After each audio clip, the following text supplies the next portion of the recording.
안녕하세요. 지금부터 잠수 산업기사 해설 강의를 시작하겠습니다. 첫 번째 문제는 파의 굴절 현상에 관한 문제로 수심과 파속의 관계를 알아야 하는 문제입니다. 수심이 일정한 해역에서는 파도가 곳에 집중되지 않는 이유로 가장 옳은 것은 무엇일까요? 여기서 정답은 1번, 수심 차이가 없어 파의 굴절이 일어나지 않기 때문입니다. 파도가 얕은 바다로 들어오면 수심에 따라 파의 속도가 달라집니다. 수심이 얕은 곳에서는 파속이 느려지고 깊은 곳에서는 빨라지는데 이 속도 차이 때문에 파의 진행 방향이 꺾이는 굴절이 일어납니다. 곧처럼 앞으로 튀어나온 지형은 주변보다 수심이 얕아 파가 그쪽으로 굴절되어 에너지가 모이게 됩니다. 그런데 수심이 어디서나 일정하다면 파속의 차이가 생기지 않아 굴절 자체가 일어나지 않고 따라서 곳에 파 에너지가 집중되지 않습니다. 수온이나 밀도는 굴절의 직접 원인이 아니며 바람 방향의 변화도 곳에 대한 에너지 집중과는 직접 관련이 없습니다. 결국 굴절을 좌우하는 핵심 요소는 수심 차이임을 기억하면 됩니다. 두 번째 문제는 기체의 온도와 압력 관계에 관한 문제로 게이류삭 법칙과 절대온도 환산을 알아야 하는 문제입니다. 20도씨에서 압력 2900psi인 공기통을 그대로 두어 온도가 35도씨로 올랐을 때 부피가 일정하다면 압력은 약 얼마가 될까요? 여기서 정답은 3번, 약 3048psi입니다. 부피가 일정할 때 기체의 압력은 절대온도에 비례한다는 게이류삭 법칙을 이용합니다. 먼저 온도를 절대온도로 바꾸면 20도씨는 293켈빈, 35도씨는 308켈빈이 됩니다. 압력은 나중압력 등호 처음압력 곱하기 나중온도 나누기 처음온도로 구하므로 2900 곱하기 308 나누기 293을 계산하면 약 3048psi가 됩니다. 온도가 올라갔으니 압력도 함께 올라가는 것이 자연스럽습니다. 압력이 오히려 낮아진다고 본 값이나 온도비를 거꾸로 적용한 값, 섭씨 온도를 그대로 넣어 계산한 값은 모두 틀립니다. 반드시 섭씨가 아닌 절대 온도인 켈빈으로 바꿔 비례식을 세워야 정확한 답을 얻을 수 있다는 점이 핵심입니다. 세 번째 문제는 열이 전달되는 방식에 관한 문제로 전도와 대류와 복사의 차이를 알아야 하는 문제입니다. 고온 물체에서 저온 물체로 직접 접촉을 통해 열이 전달되는 방식은 무엇일까요? 여기서 정답은 1번, 전도입니다. 열이 전달되는 방식에는 크게 전도, 대류, 복사가 있습니다.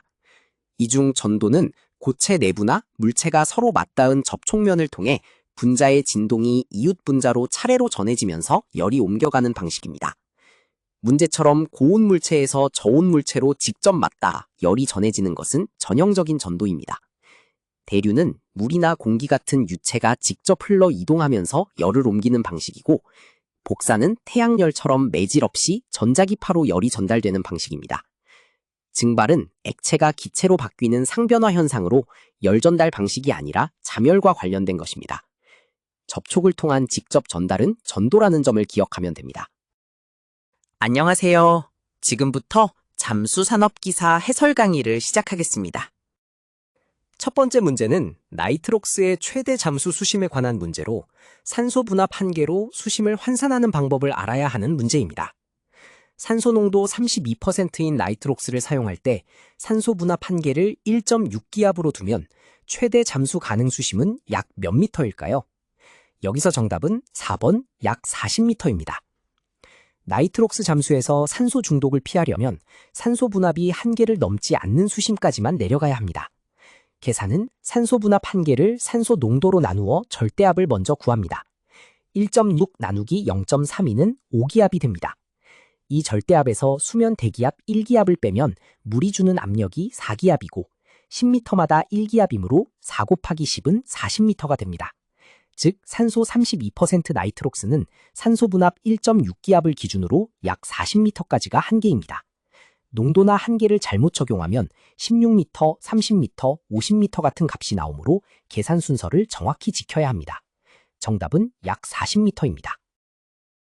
두 번째 문제는 호흡 생리에 관한 문제로 폐에서 가스 교환이 일어나는 장소를 알아야 하는 문제입니다.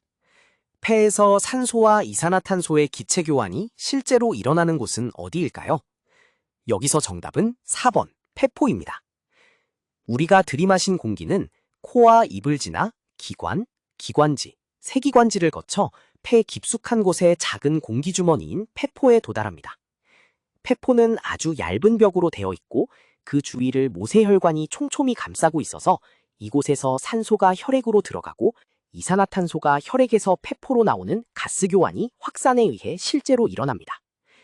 기관과 후두는 공기가 지나가는 통로일 뿐이고 세기관지도 폐포로 이어지는 관에 지나지 않아 가스 교환이 일어나지 않습니다. 따라서 산소와 이산화탄소의 교환이 이뤄지는 곳은 폐포입니다. 세 번째 문제는 질소마취에 관한 문제로 질소마취의 전형적인 증상을 알아야 하는 문제입니다. 질소마취의 전형적인 증상으로 보기 어려운 것은 무엇일까요? 여기서 정답은 2번, 청력의 영구 상실입니다. 질소마취는 깊은 수심에서 높은 압력의 질소가 신경에 작용해 마치 술에 취한 것과 비슷한 상태를 일으키는 현상입니다. 대표적인 증상으로는 기분이 붕 뜨는 행복감과 도취감, 상황을 제대로 파악하지 못하는 판단력 저하, 그리고 현기증과 졸음 등이 있습니다. 이런 증상은 수심을 낮춰 압력이 줄면 대부분 회복되는 것이 특징입니다.